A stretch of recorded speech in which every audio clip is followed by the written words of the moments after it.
Olá, você que me segue aqui no Rodrigo Silva Arqueologia, que bom estarmos de volta para mais um bate-papo semanal sobre a Bíblia Sagrada. Eu quero agradecer muito a todos que mandaram mensagens de boa recuperação, boa saúde, quando souberam que eu e minha esposa também testamos positivo essa semana e tivemos aí sequelas e sintomas bem fortes dessa doença que está pegando todo mundo. Mas graças a Deus estou bem. Se durante o vídeo houver alguma tosse involuntária aqui, por favor, releve isso, porque eu não podia deixar de ter esse bate-papo semanal com vocês. Ainda bem que nessa semana que eu fiquei parado, quase não dei as caras nas redes sociais, nem eu e nem minha esposa, né? Os dois ficamos acamados. Eu já tinha deixado as aulas gravadas, alguma coisa gravada, então o pessoal que faz o curso A Bíblia Comentada com Rodrigo Silva não ficou prejudicado, porque a quarta-feira a aula estava prontinha lá. E na semana que vem já vou gravar uma rodada de aulas agora sobre o livro do Êxodo, tá bom? Além, é claro, de ter aquela aula que temos de vez em quando, aquela aula especial para os alunos do curso, para tirar as dúvidas que vão se acumulando durante o tempo em que você vai assistindo ali os vídeos e também fazendo as suas anotações bíblicas. E se você ainda não é inscrito no curso A Bíblia Comentada com Rodrigo Silva, está aqui o meu convite. Eu vou deixar no descritor desse vídeo aqui o link, onde você pode também se tornar um dos mais de 5.000 alunos e alunas que estão estudando a Bíblia com a gente toda semana, livro a livro. Vamos do Gênesis até o Apocalipse, tá bom? Muito bem, queridos, no vídeo de hoje eu quero falar um pouquinho sobre um tema complexo na teologia cristã, o assunto do livre-arbítrio. Afinal de contas, livre-arbítrio é uma doutrina bíblica ou não é uma doutrina bíblica? Deixe-me apenas de antemão explicar que esse tema do livre-arbítrio ele pode ser tratado de diversas modalidades diferentes. Você pode falar, por exemplo, do livre-arbítrio respondendo a um grupo de ateus ou agnósticos, ou descrentes de um modo geral, que creem que o conceito do livre-arbítrio é apenas uma ilusão, que nenhum de nós temos liberdade de escolha.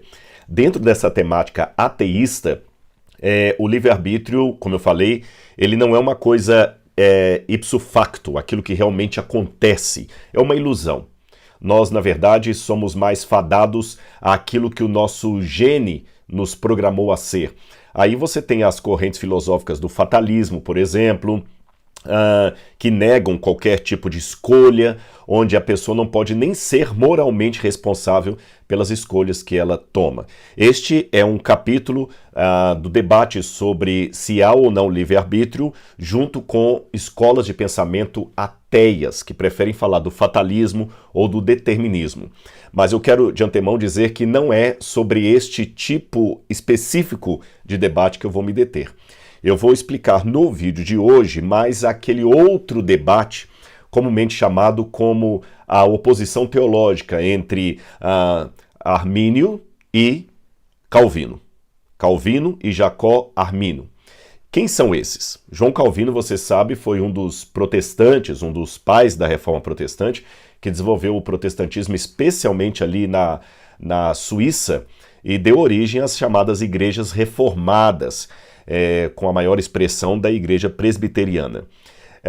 Quando Calvino começou a fazer a sua Suma Teológica, ele começou a escrever as instituições cristãs, as suas instituições do cristianismo, ali, em 2 volumes pelo menos que nós temos aqui em português, ele começa a desenvolver uma teologia sistemática. E Calvino vai beber num insight de Santo Agostinho de Hipona. É curioso que Santo Agostinho, ele falava da predestinação, talvez não de maneira tão aprofundada, mas ele deixou o insight da predestinação. Contudo, a Igreja Católica não desenvolveu tanto esse detalhe do pensamento agostiniano. Agostinho também não entrou em muitos detalhes, ele dizia apenas que Deus, por sua livre soberania, ele escolheu de antemão, com base na sua presciência, quem haveria de se salvar, quem haveria de se perder. Então, isso mexeu com Calvino e Calvino começou a dissertar mais e criou esta doutrina, ou este ensino da predestinação. Em outras palavras, o que o ensino da predestinação diz? Que a soberania de Deus é que deve ser enfatizada na história. Como o ser humano não pode se salvar, a salvação é um ato único de Deus. e sendo um ato único de Deus, sabemos que nem todos se salvam, então Deus, na sua soberania, na sua onisciência, Deus elegeu, escolheu aqueles que haveriam de ser salvos e aqueles que haveriam de se perder. Uma notinha de rodapé. É lógico que tem uma outra corrente de pensamento aí, que é aquela que acredita na salvação universal. Os espíritas kardecistas, por exemplo, vão nessa linha. Né? Todo mundo vai encarnar e reencarnar até um dia que ele vai atingir a luz. No final das contas, todos vão se salvar. Então nós temos, na verdade, aqui 3 linhas de pensamento na teologia cristã. Aquela que ensina que, no final das contas, todos vão se salvar, porque Deus deseja a salvação de todas as pessoas, e o desejo de Deus não pode ser contrariado. Existe aquela linha calvinista, que acredita que alguns vão se salvar e outros vão se perder, mas o que define isto é a decisão de Deus e não dos seres humanos. E em terceiro lugar, a linha de Jacó Arminius, que acredita que não, alguns vão se salvar e outros vão se perder, mas esta separação entre os que se salvam e se perdem se deve exclusivamente à escolha humana. Aliás, diga-se de passagem, o Jacó Arminius, ele era discípulo de Calvino. Ele também veio da teologia reformada. E, curiosamente, quando ele foi escrever um tratado teológico, Arminius escreveu o tratado teológico, no princípio, para defender a ideia da predestinação de Calvino. Deixa eu explicar para você. Você lembra que eu falei que Calvino se inspirou em parte em Santo Agostinho de Hipona? Agostinho tinha um grande inimigo teológico do tempo dele, que era Pelágio. Agostinho enfatizava demais a graça de Deus e Pelágio enfatizava demais a decisão humana. O ser humano tem capacidade de escolher se quer ou não o caminho do bem e do mal. Agostinho quase dizia que isso depende de Deus. Então, Calvino, defendendo a ideia agostiniana ao extremo, chegou ao ponto de dizer que até a nossa salvação é escolha de Deus. Não somos nós que escolhemos se vamos nos salvar ou se vamos nos perder. De modo que o livre-arbítrio é, na visão calvinista, uma ilusão, pelo menos no seu sentido da salvação. Daqui a pouco eu vou explicar melhor isso, porque um teólogo reformado vai falar que não, que eu posso fazer escolhas durante o dia a dia, eu posso escolher que camisa eu vou colocar para gravar esse vídeo, eu posso escolher se eu quero comer frango ou carne, eu posso escolher se eu quero beber refrigerante ou suco, tudo bem. Agora, quanto à minha salvação, esta eu não tenho escolha. Ou eu faço parte da eleição prévia de Deus, ou não tem jeito para mim. Essa é a ideia calvinista. Então Jacó Arminius depois foi escrever um tratado para defender essa ideia. Só que ao estudar melhor a Bíblia, ele chegou a uma conclusão contrária, dizendo que Calvino estava redondamente enganado. Então, normalmente, quem acredita na predestinação, que Deus predestinou uns para a salvação, outros para a perdição, são, de certa forma, seguidores do calvinismo, ou da predestinação, ou da teologia reformada. Aqueles que creem que não, que a salvação depende da escolha do indivíduo, seguem mais uma teologia arminiana. Ficou claro isso para você? Tá certo. Também não quero ser panfletário aqui em ridicularizar os que concordam com Calvino. Eu discordo peremptoriamente de Calvino nesse quesito, porque há grandes teólogos de grande envergadura intelectual que defendem ambos os lados. Há teólogos de grande envergadura intelectual que defendem o arminianismo, há teólogos de grande envergadura intelectual que defendem o calvinismo. Eu vou dar para vocês a minha interpretação com base na Bíblia Sagrada. Eu queria só indicar a leitura de um livro. Não é o único livro sobre esse assunto não, gente, mas não dá para eu passar uma bibliografia enorme aqui. Tem um livro de Becauer muito bom sobre isso também, tem outros tratados de Odled, mas eu quero falar desse aqui. Eu só me esqueci de, antes de começar a gravar o vídeo, verificar na internet se esse livro ainda existe para venda. Eu espero que sim. Ele é da editora Mundo Cristã. Predestinação e Livre-Arbítrio. Por que esse livro é interessante? Porque ele apresenta 4 teólogos, 2 defendendo a predestinação, 2 defendendo o livre-arbítrio, que são teólogos que eu respeito muito. Por exemplo, John Feinberg, Bruce Reichenberg, Norman Geisler e Clark Pinnock. São 4 grandes eruditos. Então você tem 2 aqui defendendo a predestinação e 2 contrários à predestinação. E o livro apresenta logo no começo aqui, até vou deixar a capa dele aqui para você, ó, dá uma olhadinha na internet depois, se a Mundo Cristão ainda publica esse livro. Se publicar, compre e leia, tá bom? Porque ele apresenta um capítulo escrito por um teólogo defendendo uma posição, depois o outro refutando. Eu achei muito sensata a forma como o livro foi escrito. É lógico que, a meu ver, aqui é uma coisa que eu falo com muito respeito àqueles que seguem a igreja presbiteriana, o calvinismo.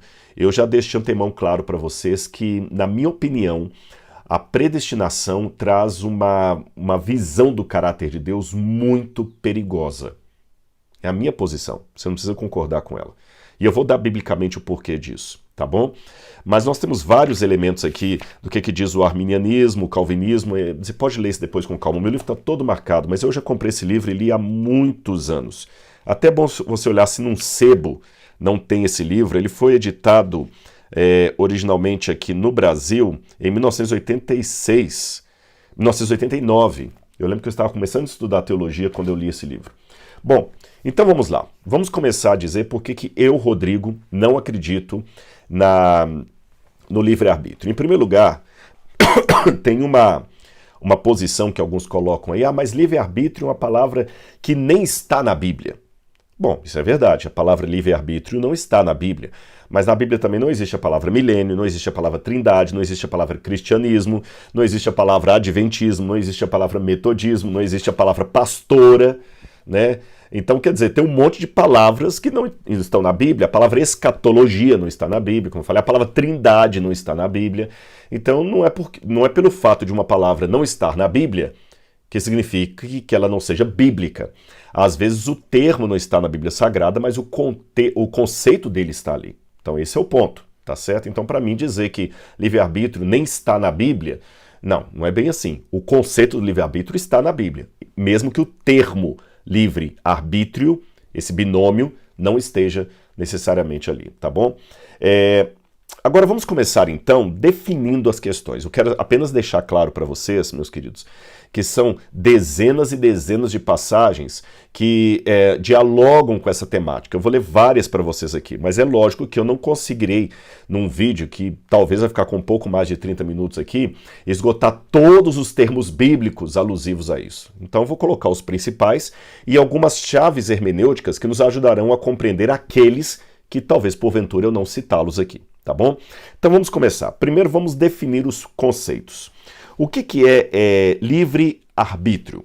Bom, livre-arbítrio é uma livre escolha.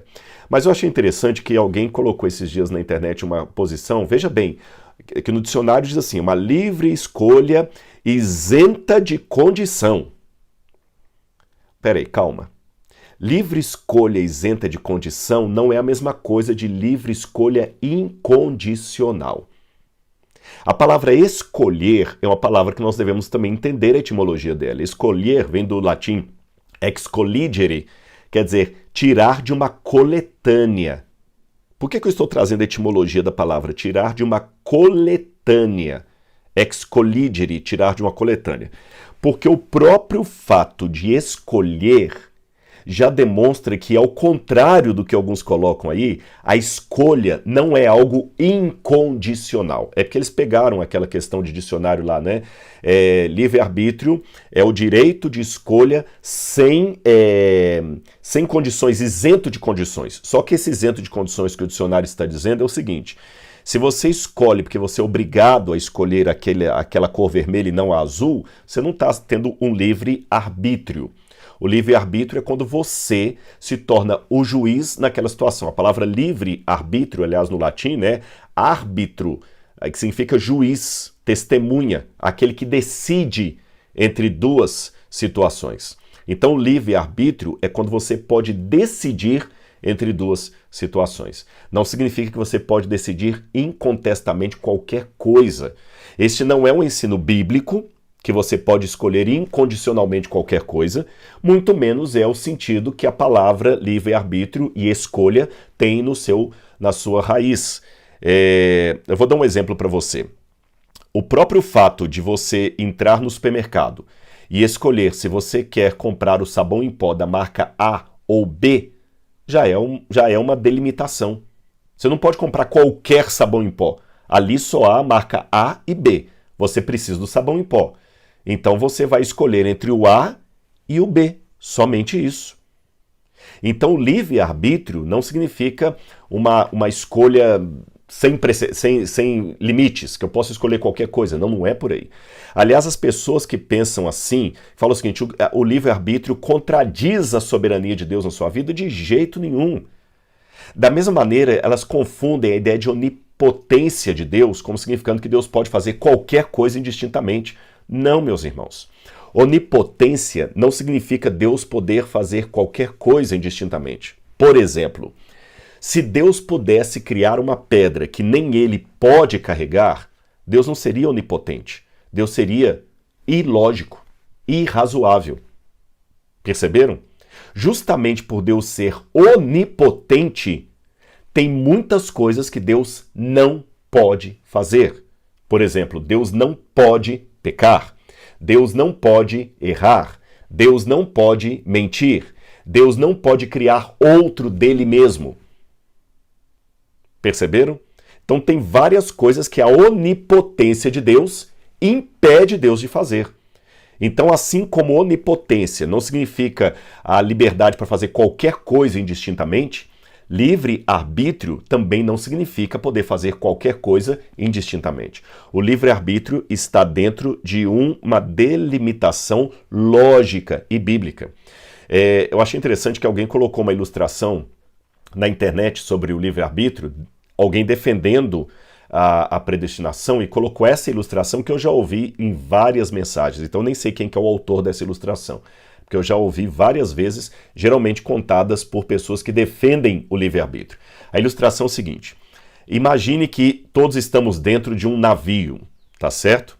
Dentro do navio você pode escolher que horas você vai comer, você pode escolher se você quer comer salada antes da carne ou escolher a carne antes da salada, você pode escolher se vai para a academia ou vai pular na piscina, você pode escolher se vai ficar no quarto dormindo ou se vai até o salão de jogos, você pode escolher se vai até a proa, você pode escolher um monte de coisa, mas você não pode escolher o destino do navio. Este está traçado pelo capitão desde lá de trás. Essa é a soberania de Deus. E o destino de todos está traçado. Então você pode escolher muitas coisas na sua vida, mas você não pode escolher o seu destino. Opa, existe uma falácia muito grande nessa ilustração. Pelo seguinte razão. Quem disse que todos vão ter o mesmo destino? Se o capitão traçou apenas um destino lá atrás, então todos, inevitavelmente, vão para o mesmo destino. Pegando essa mesma ilustração, ela acaba sendo um tiro no pé de quem defende a predestinação, porque veja bem, se todos dentro do navio vão para o mesmo destino, então ou todos vão se salvar, ou todos vão se perder. O próprio fato de que no dia do juízo, alguns vão para a glória eterna, outros para o horror eterno, significa que o destino, meu amigo, não é o mesmo para todos dentro do navio. Percebeu? Então essa ilustração da soberania de Deus, Deus traçou o destino do navio, ela contradiz a própria doutrina da predestinação, porque nem todos dentro do navio terão o mesmo destino. Alguns serão salvos, outros não. Então é mais correto dizer que o capitão, lá atrás, traçou dois destinos para todos os que estão dentro do barco. Alguns poderão ir com ele até o porto final, outros poderão descer em algum porto no meio do caminho e, portanto, não atingirem o objetivo final. Isso sim estaria correto. Aqueles que descem nas paradas que o navio faz acabam não chegando ao destino final que o capitão havia planejado. Agora, a escolha de ficar no navio ou descer dele, meu amigo, isso não é do capitão, é da pessoa. Existe uma outra falácia também na maneira como muita gente argumenta a questão da soberania de Deus, confundindo soberania de Deus com presciência divina. Eles colocam assim, olha, se Deus sabe todas as coisas, Deus sabe o futuro. Aí começam a colocar uma lógica para mim que ela é falaciosa. Veja bem, se Deus sabe que X vai acontecer, logo X vai acontecer. Segunda premissa, X aconteceu. terceiro, logo, X tem que acontecer porque Deus assim viu. Não é por aí. Esse tem não faz parte das premissas anteriores. Se você pegar qualquer professor de filosofia e colocar essas duas premissas, vocês vão ver que ela não carrega essa conclusão. É uma falácia. Um barômetro, por exemplo, ele pode medir o tempo, não decidir sobre o tempo. O fato de Deus saber uma coisa de antemão não significa que aquilo tem que acontecer porque Deus sabia. Não. É porque iria acontecer que Deus soube. E se acontecesse diferente? Deus saberia. Tá bem? Mas vamos ver algumas passagens da Bíblia aqui para deixar isso aqui claro. Uma das passagens que o pessoal pega muito sobre isso é Efésios capítulo 1, versículo 4. Eu vou ler um monte de passagens para vocês. Com certeza vou passar esse vídeo dos 30 minutos, mas eu espero que você tenha paciência porque o estudo é importante. Efésios 1, versículo 4. Esse aqui é um dos textos que o pessoal que defende a predestinação pega muito. Efésios 1, versículo 4. Olha bem. Efésios 1, verso 4, diz assim na minha tradução.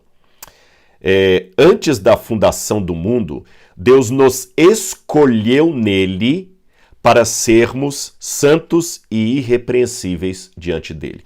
Então, desde a fundação do mundo, Deus nos escolheu. É interessante que essa palavra escolheu em grego, e as pessoas já deduzem assim, olha, Deus nos escolheu. Escolheu significa que ele rejeitou outros. Porque se eu tenho aqui 4 camisas, eu escolhi 2 e não quis as outras, é porque eu rejeitei as outras. Calma. Não vá tanto assim pela tradução. É curioso que a palavra que Paulo usa aqui para escolher, a palavra eklegomai. Eklegomai não significa necessariamente escolher só no sentido de rejeitar outros. Quer ver um exemplo? Vamos ler Lucas capítulo 6, versículo 13. Lucas capítulo 6, versículo 13. Olha o que diz aqui a Bíblia em Lucas capítulo 6, versículo 13. Olha bem. Diz assim: E quando amanheceu, chamou a si os seus discípulos e escolheu 12 dentre os quais ele deu o nome de apóstolos. O mesmo verbo escolheu, que é usado por Paulo em Efésios, aparece aqui. Cristo escolheu dentre os discípulos 12. Significa que os outros foram rejeitados? Não. 12 ele escolheu para apóstolos, mas os outros também foram aceitos. Então essa questão de tomar a palavra escolhas como significando o escolhido foi o aceito, o não escolhido foi o rejeitado, não! Deus não rejeitou os demais também eram discípulos de Deus. Então aqui Deus escolheu para uma vocação específica. Quer ver outra prova de que escolheu na Bíblia nem sempre significa eleger entre entre 2 ou mais elementos? Vamos abrir em Lucas capítulo 9, verso 35. Lucas capítulo 9, versículo 35. E aqui eu pergunto aos da predestinação como é que eles me explicam essa passagem aqui. Olha bem. Lucas 9, 35. Quando fala de Jesus e da transfiguração dele, diz que a voz de Deus aparece no céu e diz assim: E dela veio uma voz que dizia: Este é o meu filho, o meu eleito, o meu escolhido. Escutem o que ele diz. Veja bem, se a palavra... E o mesmo termo grego que Paulo usa lá em Efésios, Lucas usa nessas duas passagens aqui, viu? É o mesmo termo grego. É o mesmo verbo grego. Ora, se Cristo é o filho escolhido pelo Pai, quem é o filho rejeitado? Que estaria em pé de igualdade com Cristo para ser escolhido? Até onde eu saiba, de acordo com João, capítulo 3, verso 16, Cristo é o único filho de Deus. Porque Deus amou o mundo de tal maneira que deu seu único filho. Olha, se Cristo é o único filho de Deus, como é que aqui Deus fala que ele é o filho eleito, escolhido? Então você está vendo que pela Bíblia não basta ficar pegando a palavra eleito e escolhido e falar assim, ó, se Deus escolheu é porque tem outros que ele não escolheu. Se ele não escolheu é porque rejeitou. Você viu que ali no início de Lucas capítulo 6 eu mostrei que Cristo escolheu dentre os discípulos 12 Isso não significa que os não escolhidos foram rejeitados. Aqui em Lucas 9, na Transfiguração, Cristo é chamado de um filho eleito do Pai, escolhido. Olha, se escolha significa sempre eleição entre dois ou mais, quem foi o filho rejeitado pelo Pai? Sendo que Jesus é o Filho único de Deus. Outra passagem. Vamos a João capítulo 6, verso 70. João capítulo 6, versículo 70. Olha o que diz aqui Jesus no Evangelho de João, capítulo 6, versículo 70. Deixa-me ver se eu acho aqui. Olha o que Jesus fala o seguinte. Então Jesus lhes disse: não é fato que eu escolhi, é o mesmo verbo grego que Paulo usa, que Lucas usa, não é fato que eu escolhi vocês os 12. Mas espera aí. Se o eleito, se o escolhido é o que vai ser salvo, como é que eu explico o final? Mas um de vocês é do diabo. Então veja bem, pela primeira parte do verso, Judas foi eleito, mas ele se entregou a Satanás. Se Judas foi eleito, por que ele não foi salvo? Jesus não falou, eu escolhi apenas 11 de vocês, não. Não é fato que eu escolhi, elegi, é o mesmo termo que os defensores da predestinação usam para falar da escolha de Deus. Não é fato que eu escolhi vocês os 12, então ele escolheu os 12, inclusive Judas. Mas se Judas era eleito, como é que ele perdeu a salvação depois traindo a Cristo? Sendo que quem é eleito não perde a salvação, segundo a doutrina da predestinação. Então, meus queridos, essas questões para mim mostram que a predestinação, com todo respeito àqueles que a defendem, ela não faz sentido. E não só não faz sentido, ela também ela coloca um detalhe do caráter de Deus para mim muito perigoso, que eu vou falar no final desse vídeo. Mas eu quero fazer um estudo mais longo com vocês. Então, tenha paciência, o vídeo vai ficar um pouquinho mais longo, mas vamos comigo até onde você aguentar. Quer ver outro texto que para mim também acaba me impedindo de concordar com a predestinação como sendo eleição?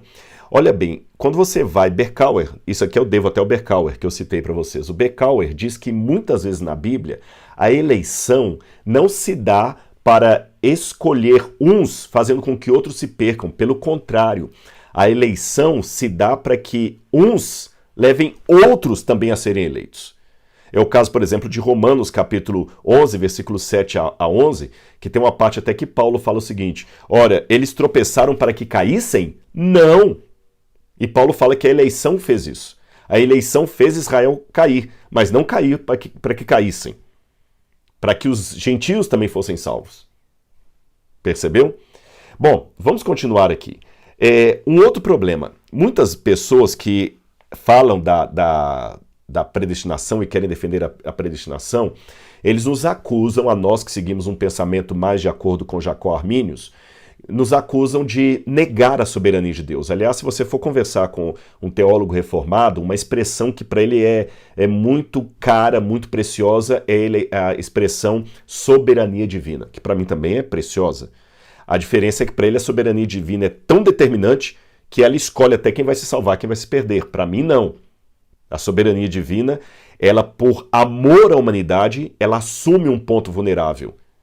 Ela pode ser rejeitada. Lembrando que, aquilo que eu falei no início, esse meu livre-arbítrio de aceitar ou rejeitar a salvação não significa uma licença para fazer qualquer coisa indistintamente. Eu só tenho duas escolhas. A Bíblia fala, hoje está o caminho que te proponho, o caminho da vida e o caminho da morte. Escolhe, pois, a vida para que vivas. Esse texto bíblico, escolhe, pois, a vida para que vivas, para mim fica sendo uma mentira de Deus, se no final das contas quem escolhe é Ele. Eis que te propõe dois caminhos, escolhe, pois, a vida. E também não é o caso, como alguns deturpam a ideia arminiana. Por exemplo, eu tenho um texto aqui, que foi publicado há pouco tempo no site Monergismo, que diz assim, olha, para muitos cristãos professos, pensam que tal visão é democrática ou... vou ler de novo. Ele está falando aqui da palavra escolher, uma das palavras gregas que Paulo usa ali, não é? Xelexato.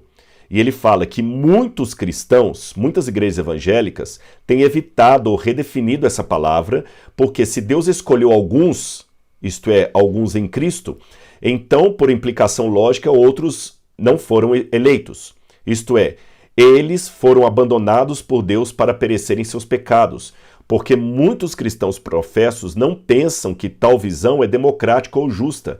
Eles viram essa passagem de cabeça para baixo e ensinam que Deus escolhe somente os homens que primeiro o escolheram. Não, não é nada disso. Não é nada disso. Não é questão que Deus escolheu aqueles que primeiro o escolheram. Não, não. Jesus fala, não foi vocês que me amaram primeiro a mim, eu que amei primeiro a vós, eu que vim a vós, que escolhi a vós. A questão para mim é que Deus, na sua onisciência, escolheu todos para a salvação. Eu vou mostrar isso aqui na Bíblia. A vontade de Deus é que todos fossem salvos. Aí alguns vão falar assim, não, mentira sua. Você tem que pontuar a soberania de Deus. Se um homem se perde, mesmo crendo que Deus o salve, olha o que diz o argumento calvinista. Se um homem se perde, mesmo Deus querendo que ele fosse salvo, a vontade desse homem é soberana sobre a vontade de Deus. Isso é pecado, é heresia. Então, para enfatizar a soberania divina, eles dizem que é Deus que escolhe, nunca pode ser o indivíduo. Porém, como é que você ficaria com esses textos aqui? Veja bem o que diz 2 Pedro capítulo 3, versículo 9. O Senhor não retarda a sua promessa, ainda que a muitos a julguem demorada. Pelo contrário, ele é paciente para com vocês, não querendo que ninguém pereça, mas que todos cheguem ao arrependimento. Então agora eu faço uma pergunta para quem enfatiza tanto a soberania divina. A Bíblia fala que a soberania, que o desejo de Deus é que ninguém se perca, mas que todos cheguem ao arrependimento. Se mesmo o defensor da teologia de Calvino admite que muitos não vão se salvar, ele está admitindo, com base em 2 Pedro capítulo 3, versículo 9, que a vontade de Deus pode ser frustrada. A soberania de Deus pode ser frustrada. Porque se a soberania de Deus fosse uma imposição goela abaixo da vontade de Deus, então ninguém se perderia. Aí eu vou concordar com os espíritas, que no final das contas você vai reencarnando, até um dia você alcançar a luz, porque Deus não quer que ninguém se perca. Quer ver outra passagem? 1 Timóteo capítulo 2, versículo 4. 1 Timóteo capítulo 2, versículo 4. Perdão. Timóteo. Efésios, Gálatas, Efésios, Tito, Filemão, Hebreus e Tiago. Tá aqui, ó. 1 Timóteo, capítulo 2, 1 Timóteo, capítulo 2, versículo 4. Isso mesmo. Olha o que diz aqui a Bíblia. Desculpa, eu estava em Tessalonicenses, gente. 1 Timóteo 2, versículo 4. Vamos ler aqui com calma. Diz aqui, olha. Deus, eu vou ler o 3 também. Isso é bom e aceitável diante de Deus, nosso Salvador, que deseja que todos sejam salvos e cheguem ao pleno conhecimento da verdade. Tá bem? E fala que Cristo deu a si mesmo em resgate por todos. Aí é que eu começo a fazer uma pergunta sobre a soberania de Deus. Se Deus deu a Cristo em resgate por todos, e Deus deseja, de acordo com 1 Timóteo 2,4 e 2 Pedro 3, verso 9, que todos sejam salvos, então por que alguns se perdem? E se você disser que é Deus que escolhe quem vai se salvar, quem vai se perder, aí então você está dizendo que Pedro e Paulo estão mentirosos, porque eles disseram que Deus quer que todos se salvem. Mas Calvino diz que Deus quer que alguns se salvem. Eles até usam uma analogia, Deus não é obrigado a salvar a todos, e eu concordo, Deus não é obrigado a salvar a todos. E eles começam até a comparar. É como um casal que chega num orfanato e tem várias crianças órfãs ali, mas eles adotam apenas um e deixam os outros para lá. Gente, essa visão de Deus para mim é tão perigosa, tão perigosa. Além de perigosa, ela é antibíblica. Porque Paulo e Pedro deixam bem claro aqui que Deus quer que todos se salvem. Se nem todos foram salvos, então eu tenho duas explicações. Ou Deus é bipolar, porque uma hora ele quer que todos se salvem, outra hora ele quer apenas que alguns se salvem e outros não. Ou seja, é o Deus bipolar. Porque o Deus de Calvino escolheu uns para serem salvos, outros não. O Deus de Pedro e Paulo quer que todos se salvem. Então, com qual dos dois eu fico? Ou é um Deus bipolar, que a hora ele navega na confissão de Westminster, embora Westminster, depois que vai fazer um credo lá sobre o arminianismo, em Westminster eles não vão tocar tanto nesse assunto, ou ele vai ficar um Deus que deseja que todos sejam salvos. Segunda conclusão disso aqui. Se Deus quer que todos sejam salvos, mas nem todos vão ser salvos, eu descubro que realmente a vontade de Deus pode ser frustrada. Esse é o paradoxo da graça. Deus é irresistível, mas ele pode ser resistido. Ele não obriga. Para mim, essa visão calvinista da soberania de Deus estaria mais para a ditadura divina do que soberania divina. Tá bom? Eu vou ler mais uma passagem para vocês.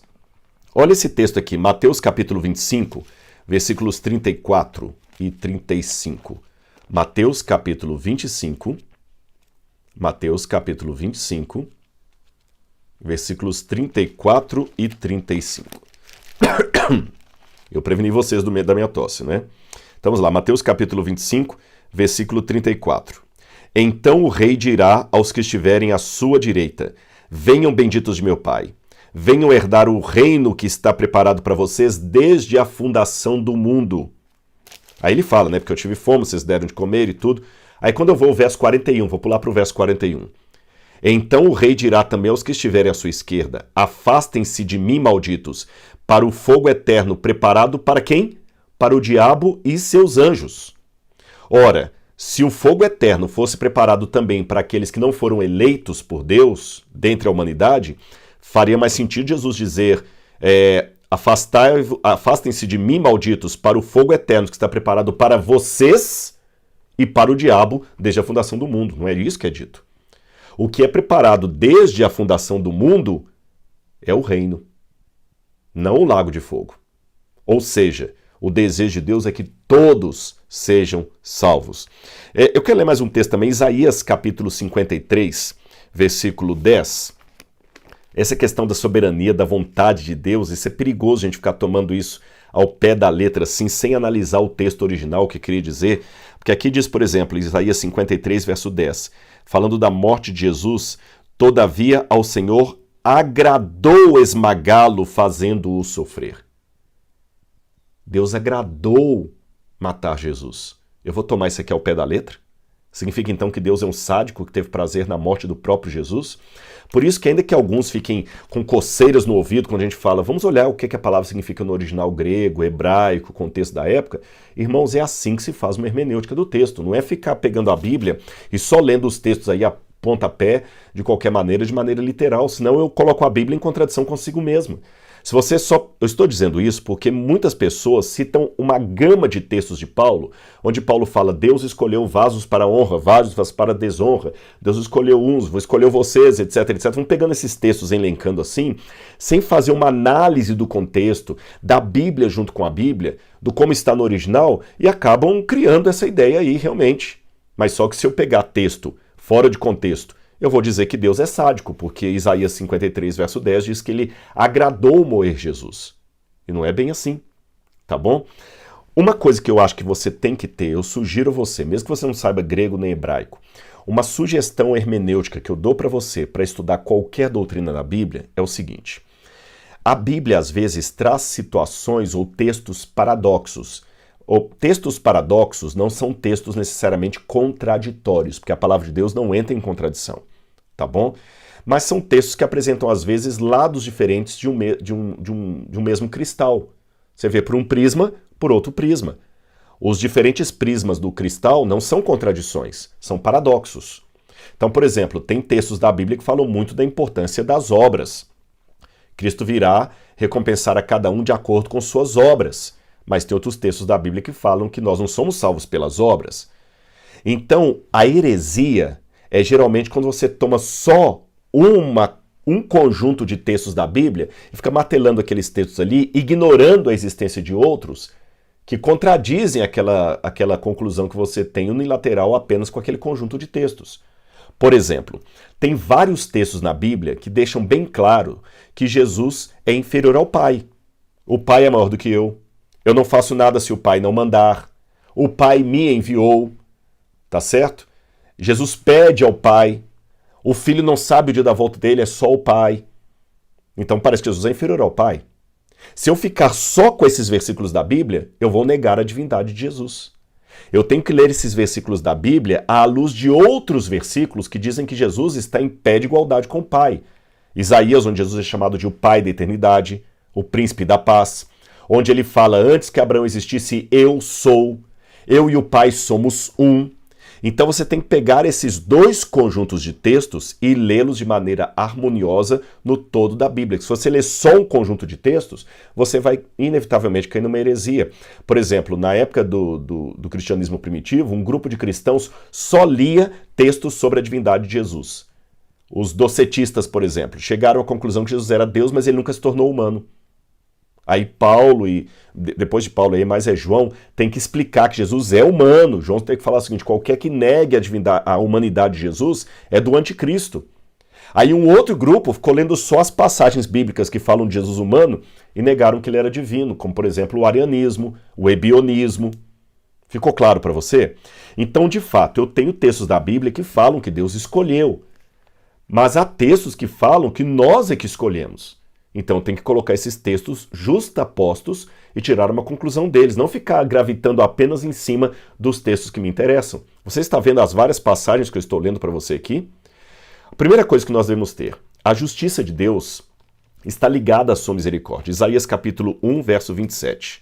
Isaías capítulo 1, versículo 27. Vou ler para você aqui, olha. Isaías capítulo 1, versículo 27. Na minha Bíblia diz assim, ó. Vamos ver?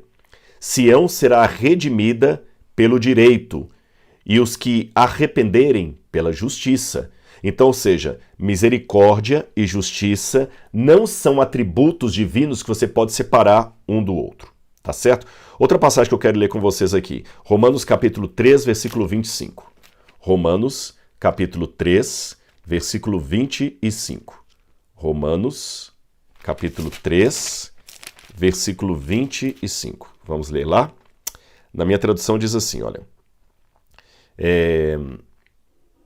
A quem Deus apresentou como propiciação no seu sangue mediante a fé. Deus fez isto para manifestar a sua justiça. Tá certo? Manifestar a sua justiça. Agora alguém pode falar assim, Rodrigo, mas e os textos de Paulo que parecem dizer que Deus escolheu? Bom, já expliquei aquele texto de Efésios. Nós vamos ver também Romanos capítulo 9, versículo 18. Romanos 9, verso 18 é um tema que o pessoal pega muito e diz assim, logo, Deus tem misericórdia de quem Ele quer e também endurece a quem Ele quer. Deus tem misericórdia de quem Ele quer e endurece a quem Ele quer. Então é Deus que endurece o coração das pessoas. Bom, vamos com calma entender isso aqui, pessoal. Em primeiro lugar, nós devemos ler isso aqui à luz justamente de Êxodo, quando fala do coração de Faraó. Se você ler Êxodo capítulo 4, 5, 6 e 7, você vai ver que tem 3 disposições ali do endurecimento do coração de Faraó. Em alguns textos é dito claramente que Deus endureceu o coração de Faraó. Outros textos trazem o termo hebraico ali ambíguo. O coração de Faraó duro. Não se endureceu, como algumas Bíblias traduzem em português. O coração de Faraó duro. E um terceiro deixa claro que foi Faraó que endureceu o seu próprio coração. Então vamos entender a dinâmica da Bíblia hebraica. Em primeiro lugar, no hebraico existem muitos textos, e Paulo mesmo escrevendo em grego estava com um pensamento hebraico por detrás. Paulo era um judeu, escrevendo em grego, mas com pensamento judeu.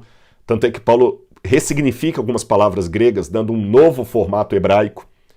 Então, na mentalidade hebraica, uma das formas mais correntes de você mostrar a não interferência num ato é colocando o sujeito como responsável por aquilo. Por exemplo, se você olhar no original hebraico, quando fala que aquelas babás, aquelas parteiras, melhor dizendo, impediram que os garotos hebreus fossem mortos, no hebraico está assim, que elas fizeram viver os meninos. Fizeram viver. O sentido hebraico dessa expressão idiomática, fizeram viver, significa permitiram que eles vivessem. Mas a forma hebraica de colocar a permissão é de uma forma ativa. Elas fizeram viver os meninos. Perceberam? Às vezes o profeta fala assim, fez-me o Senhor ver. O sentido etimológico é, o Senhor me permitiu ver. Quando Deus fala lá assim, de toda árvore que há no meio do jardim comerás, não é? Só que no hebraico está assim, de toda árvore do meio do jardim, comendo comerás. Não é que Deus agora obrigou-os a comerem das árvores. Ninguém entende assim.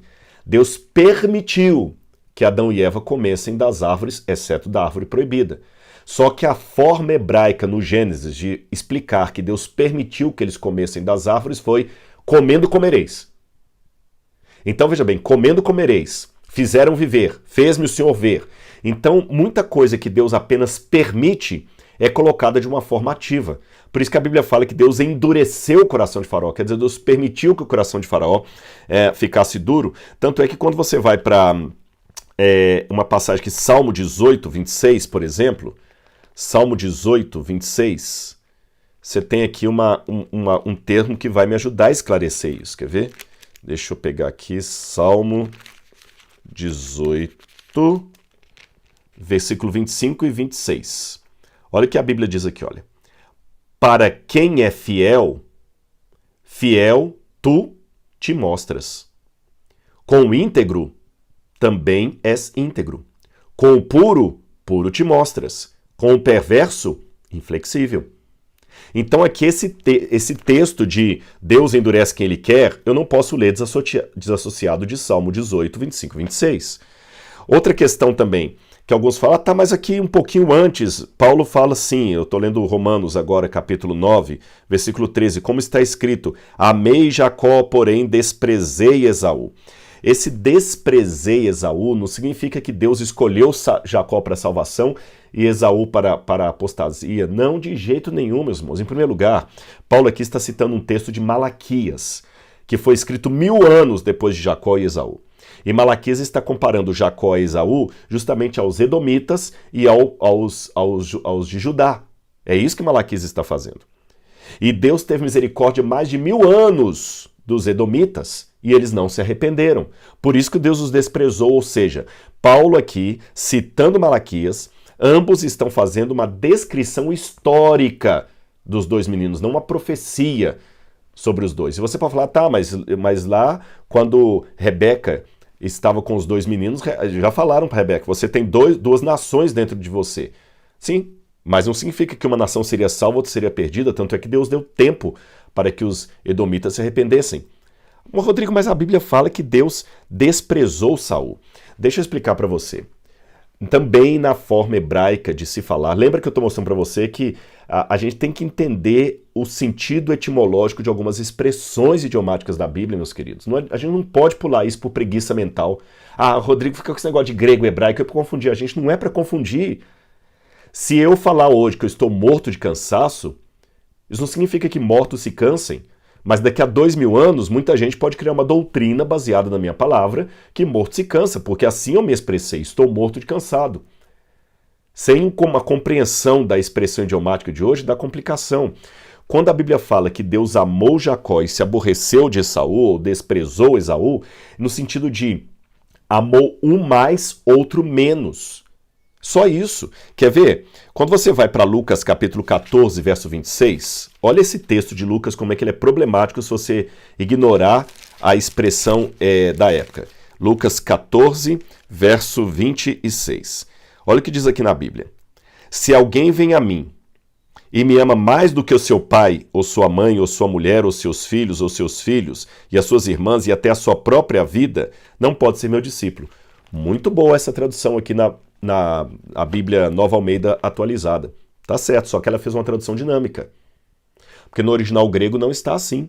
No original grego está justamente assim. Eu posso ler o grego para vocês aqui, olha. Se alguém vem a mim e não despreza seu pai, sua mãe, seus irmãos. E se você for olhar justamente, eu vou até pegar aqui o termo grego para vocês, eu tinha pego a Bíblia em grego e tinha colocado por aqui, olha, deixei até separado aqui, olha. Quando Deus fala o seguinte, olha, se alguém vier, é o verbo justamente misel. Misel é desprezar, odiar. Ele fala aqui, ó, tisro ergetai pros me. Se alguém vier a mim, kai u misei ton patera. Se alguém vier a mim e não odiar o seu pai, tu, o pai dele, kai te matera, metera, e não odiar a sua mãe, kai tes ginaika, kai ten ginaika, e não odiar os seus filhos, e não odiar a própria vida. Curioso. Então quer dizer que para ir a Deus eu tenho que odiar meu pai e minha mãe, porque é isso que está escrito aqui. E o verbo misel aqui é o mesmo verbo que aparece aqui em Romanos capítulo 9, quando diz que Deus amou Jacó e desprezou Saul, ou odiou Saul. Ora, em 1 João capítulo 4, verso 20, diz que aquele que diz eu conheço a Deus, mas odeia o seu irmão, é mentiroso. Como é que eu harmonizo agora 1 João 4,20, que fala que eu não posso amar a Deus e odiar meu irmão? Como é que eu harmonizo isso com a ordem de Jesus em Lucas, quando ele fala o seguinte, quem vem a mim e não odeia o seu pai não é digno de mim? Estão vendo a importância de entender o texto dentro do seu contexto? Aqui o que Jesus está querendo dizer é, você ama uma coisa mais do que a outra. Esse é o sentido. Não é que Deus escolheu um para um destino e outro para outro destino. Tá bom? Eu quero deixar isso aqui bem claro para vocês. Se eu for lá também em Êxodo, eu já falei com vocês que a palavra lá que Deus fala para endurecimento do coração de Faraó, não significa que Deus endureceu o seu coração. Tá certo? Porque Deus não faz esse tipo de situação. O que mais que eu poderia pegar com vocês aqui? Eu poderia pegar muitas outras palavras. Quando Paulo fala, por exemplo, deixa-me ver aqui agora, em Romanos, deixa eu ver se eu vou achar uma outra passagem aqui, que o pessoal pega muito também para falar da predestinação. Aqui, esse texto também, Romanos capítulo 9, versículo 22. Que diremos? Se Deus, querendo mostrar a sua ira, deu a conhecer o seu poder, suportou com muita paciência os vasos de ira, preparados para a destruição, a fim de que também desse a conhecer as riquezas das glórias nos vasos da misericórdia, que de antemão separou por sua glória. Um detalhe que muita gente esquece ao ler isso aqui é a palavra antemão, que aparece no verso 23, mas não aparece no verso 22. O que Deus escolheu de antemão foram vasos para a glória. Ele não escolheu de antemão vasos para desonra. Olha o que diz o texto. Que diremos? Se Deus, querendo mostrar a sua ira e dar a conhecer o seu poder, suportou com muita paciência os vasos da ira, preparados para a destruição, não fala que foi Deus que os preparou para a destruição. Vasos da ira, preparados para a destruição, a fim de que também desse a conhecer a riqueza da sua glória nos vasos de misericórdia que de antemão preparou para a sua glória. Então, Deus que prepara esses vasos para a sua glória. Deus quer que todos sejam salvos, que todos cheguem ao arrependimento. Bom, meus queridos, eu poderia mostrar várias outras passagens aqui, mas eu mostrei vários textos para vocês que pelo menos justificam, porque biblicamente eu não apenas não concordo com a doutrina da predestinação, como eu a considero um ensino tremendamente perigoso, em que pese o meu respeito por aqueles que creem assim.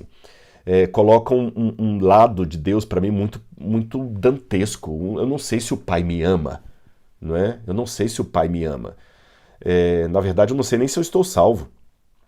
E eu sei que alguém pode falar assim, Rodrigo, mas se Deus sabe de antemão quem vai se salvar e quem vai se perder, e mesmo assim o Espírito dele insta com todos, você cai no mesmo dilema. Não caio.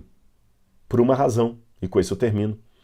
Nós não podemos esquecer o que Paulo falou sobre o esvaziamento de Cristo. Ele, existindo em forma de Deus, não ficou agarrado ao fato de ser igual a Deus. Antes, a si mesmo se esvaziou, assumindo a forma de servo. Deus, na sua onipotência, em si mesmo se bastava, mas ele resolveu contar conosco. E um dos preços que a divindade pagou para a existência dos mundos criados foi pago desde o início da criação. Quando Deus aceitou a existência de seres que poderiam rejeitá-lo. Foi quando o Pai, mesmo sabendo todas as coisas, coloca em suspensão a sua onisciência para fazer uma pergunta honesta: Adão, onde você estava? Quem te fez pecar? Quem te fez saber que você estava nu? Não, Deus não é um pretender, alguém brincando. Deus não perdeu a sua onisciência, mas ele às vezes a coloca em suspensão para falar conosco. Quando Jesus falou assim, eu não sei o dia da minha vinda, ele não estava mentindo, mas Jesus também não perdeu a onisciência dele, ele apenas a colocou em suspensão. Eu, quando tenho um carro estacionado na garagem, eu não deixei de ser um motorista apenas porque não estou dirigindo o carro. Pelo contrário, a minha soberania me dá o direito de dirigir o carro ou deixá-lo parado. A soberania de Deus lhe dá o direito de usar a sua onisciência ou não usá-la. E quando Deus, por sua soberania, escolhe não usar a sua onisciência, o Espírito de fato insta legitimamente com todos. Deus não é um brincalhão cósmico que está convencendo todos a se salvarem, mas apenas pro forma, porque aquele ali não vai mesmo. Não é por aí. Não é por aí.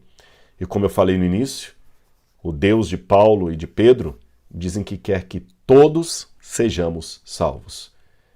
E pelo menos na minha escolha, eu opto por Deus. Ele já sabe a decisão que eu vou escolher, mas ele apenas sabe, ele não determina. E eu não quero frustrar a eleição de Deus para mim e para você. Sabe por quê? Eu termino meu apanhado aqui com uma reflexão não bíblica agora, porém biológica. No fundo, mesmo que eu saia agora da doutrina da eleição, do livre-arbítrio, eu noto que Deus escolheu você e rejeitou outros. Em que sentido, Rodrigo? Você está contradizendo o que você falou? Não.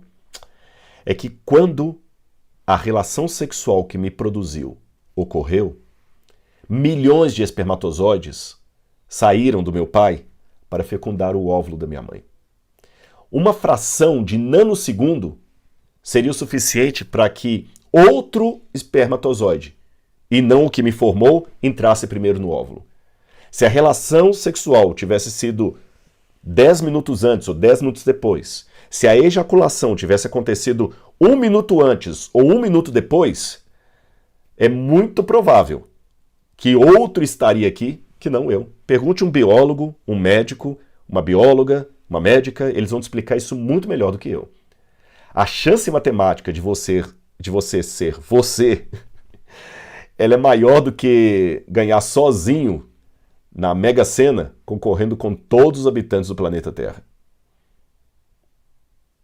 Então você não fecundou o óvulo porque você venceu a corrida, como dizem alguns trainees por aí. Não. Você atingiu o óvulo porque a providência de Deus escolheu você para viver. Percebeu? E assim como essa soberania de Deus não é uma ditadura do seu poder, ele escolheu você, sem te perguntar se você queria existir. Mas ele não salvará você sem te perguntar se você quer ser salvo. Assim como a soberania de Deus não é uma coisa sem limites, o meu livre-arbítrio também não é sem limites. Eu não escolhi se podia existir ou não existir. Foi Deus que escolheu a minha existência. Mas eu posso escolher se quero manter com ele essa existência por toda a eternidade ou não. Como diz a Bíblia, são 2 caminhos que ele coloca, não 3. Eu também não tenho opção de 3 caminhos. O meu livre-arbítrio não me permite ter uma quarta via para a salvação, uma terceira via. O meu livre-arbítrio não me permite ficar neutro. Eis que lhe proponho hoje 2 caminhos, a vida e a morte. Escolhe, pois, a vida para que vivas, tu e a tua casa. escolha Jesus. Eu fiz essa escolha. Um abraço, que Deus abençoe você. Tchau, tchau.